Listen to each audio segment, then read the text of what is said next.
Hard road to World Cup dream for young Russian players.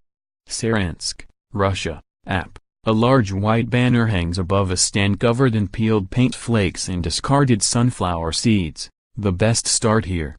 The Start Stadium in Saransk may not look like much, but it's the jumping-off point for hundreds of young Russians' dreams of football stardom.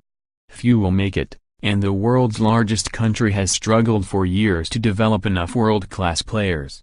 Russia stormed to the European Championship semi-finals in 2008, but FIFA now ranks it 66th, the second lowest at the World Cup. As Saransk prepares to host World Cup games next month, teams of 9-year-old boys battle it out on the field. There was a mouth-watering prize for the top 3 teams in last week's regional tournament, a trip to the national finals on the Black Sea coast, where they can impress scouts and maybe take another step to a professional career. They're not short on confidence. "The World Cup is a huge event for us," said Alexei Fedoruk, who coached the winning team. His players have been mascots for test games at Saransk's gleaming World Cup stadium just down the road, and Fedoruk says they're inspired. "They went out there holding the players' hands, their eyes were blazing, they're happy, and when Portugal plays Iran in Saransk on June 25, if they see Cristiano Ronaldo, then they'll be in seventh heaven with happiness." Fedoruk's kids are part of a vast system of state sports schools which churn out thousands of young footballers a year. However, the transition into the pro game is harder than elsewhere in Europe, says Alexander Zotov, the CEO of Russia's largest players' union. "Basically none of the clubs have a long-term strategy because of chronic financial instability," Zotov said, "so they prefer to sign proven veterans. The way they're managed and run is always one-year thinking, or game to game. There are many reasons for Russia's youth soccer woes," Zotov added. Russia's economic collapse in the 1990s put it far behind major football nations. Some youth coaches favor friends' children. The punishing travel across 8 time zones in the Russian second tier leaves promising youngsters tired and injury-prone. Of the 19-strong Russia squad which won the European Under-17 title in 2013, just 6 played at least 10 games of top-flight club football this season. Of those, 1 has switched allegiance to Azerbaijan. The new generation's standout star is Alexander Golovin, a creative, energetic midfielder who looks guaranteed to start for Russia at the World Cup, but several others from that 2013 team have sunk without trace.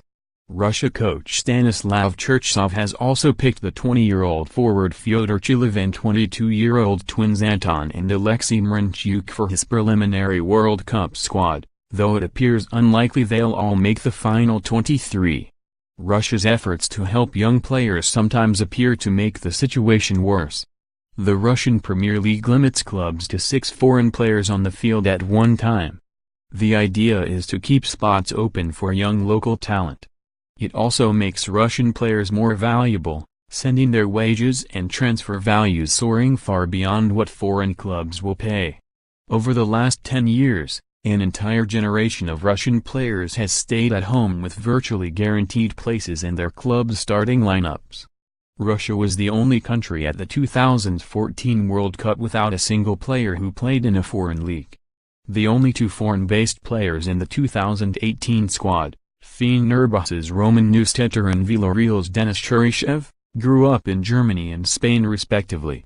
Even Zotov, the union official, says big wage packets breed complacency. "Some players, I have to say, maybe don't deserve to earn so much money because it's bad for them, I would say. It doesn't wake you up to fight. It relaxes you," he said. "We see it in a lot of cases." Successive Russian national coaches including Fabio Capello and Leonid Slutsky have urged their players to go abroad and experience new styles, but it's risky.